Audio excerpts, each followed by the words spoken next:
गांव के आखिरी छोर पर एक पुरानी हवेली थी, सालों से वीरान, खामोश। इस हवेली का नाम था भूल भुलैया हवेली। लोग कहते थे कि इस हवेली में भूत रहते हैं, जो भी यहाँ गया कभी वापस नहीं आया। गांव वाले इस हवेली के पास जाने से डरते थे। उनका मानना था कि यहाँ जाना मतलब मौत को बुलावा देना। सूरज ढलने के बाद हवेली से अजीब आवाजें आती थीं, कभी चीखें, कभी फुसफुसाहट। गांव वाले इन आवाजों को अनसुना करने की कोशिश करते। उनके लिए ये आवाजें भूतों का संगीत थीं। भूल भुलैया हवेली एक रहस्य थी, एक डरावना रहस्य जिसे कोई सुलझाना नहीं चाहता था। एक दिन 4 दोस्त शहर से उस गांव घूमने आए। रोहन, अमित, नेहा और रिया। चारों दोस्त थे जिन्हें एडवेंचर पसंद था। गांव की शांति उन्हें अच्छी लगी, लेकिन जल्द ही उनका ध्यान उस वीरान हवेली ने खींचा। गांव वालों से उन्होंने हवेली के बारे में सुना। उनके दिलों में रोमांच की आग जल उठी। हवेली के बारे में जितना सुनते उतना ही उत्सुक होते। क्या वाकई ये जगह इतनी डरावनी थी? क्या वाकई यहाँ भूत रहते थे? उन्होंने तय किया कि उन्हें खुद इस हवेली का रहस्य सुलझाना है। गांव वालों ने उन्हें बहुत रोका, चेतावनी दी कि हवेली जाने का मतलब है मौत को दावत देना। लेकिन चारों दोस्त अपनी जिद पर अड़े रहे। उन्होंने सोचा कि यह तो बस अंधविश्वास होगा, एक कहानी जो डर पैदा करने के लिए बनाई गई होगी। अगले दिन शाम ढलते ही चारों दोस्त हवेली की तरफ चल पड़े। डर उनके पीछे पीछे चल रहा था, लेकिन उत्सुकता ने डर को पीछे छोड़ दिया था। हवेली के पास पहुंचते ही ठंडी हवा का झोंका आया, जैसे कोई उन्हें चेतावनी दे रहा हो। हवेली का गेट टूटा हुआ था, अंदर जाने का रास्ता साफ था। चारों दोस्तों ने एक दूसरे को देखा और हवेली के अंदर कदम रख दिया। हवेली के अंदर अंधेरा छाया हुआ था। धूल और मकड़ियों के जालों ने हर चीज को ढक रखा था। हवा में सीलन की गंध थी। चारों तरफ खामोशी थी, लेकिन ऐसा लग रहा था जैसे कोई उन्हें देख रहा है। उनके कदम धीमे पड़ गए, दिल की धड़कनें तेज हो गईं। क्या वाकई में यहाँ कोई था, या यह सिर्फ उनका डर था?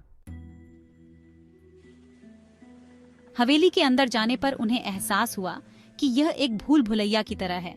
हर तरफ गलियारे थे जो एक दूसरे से जुड़े हुए थे। कमरे खाली और डरावने थे। ऐसा लग रहा था जैसे सालों से यहाँ कोई नहीं आया हो।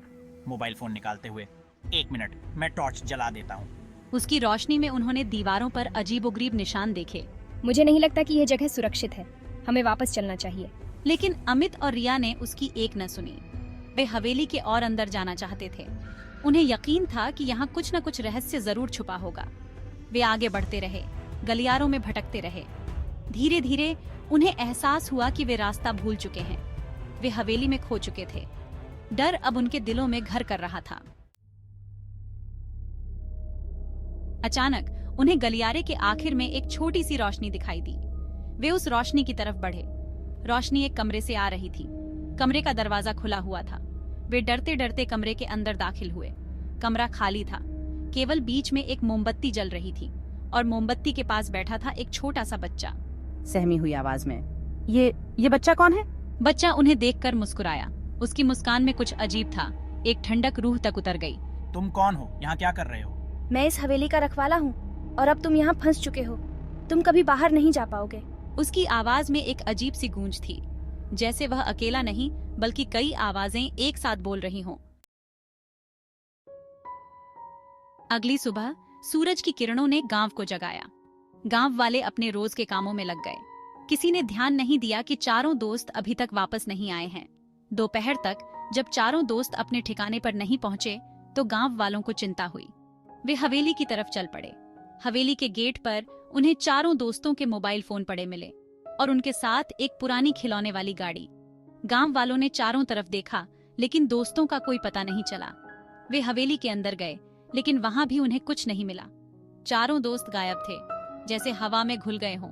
गांव वालों को समझ आ गया कि हवेली ने एक बार फिर अपना शिकार कर लिया है। भूल भुलैया हवेली ने एक बार फिर अपने नाम को सच साबित कर दिया था। चारों दोस्तों का क्या हुआ, ये रहस्य हमेशा के लिए दफन हो गया। हवेली की खामोशी में बस डर की फुसफुसाहट गूंजती रही।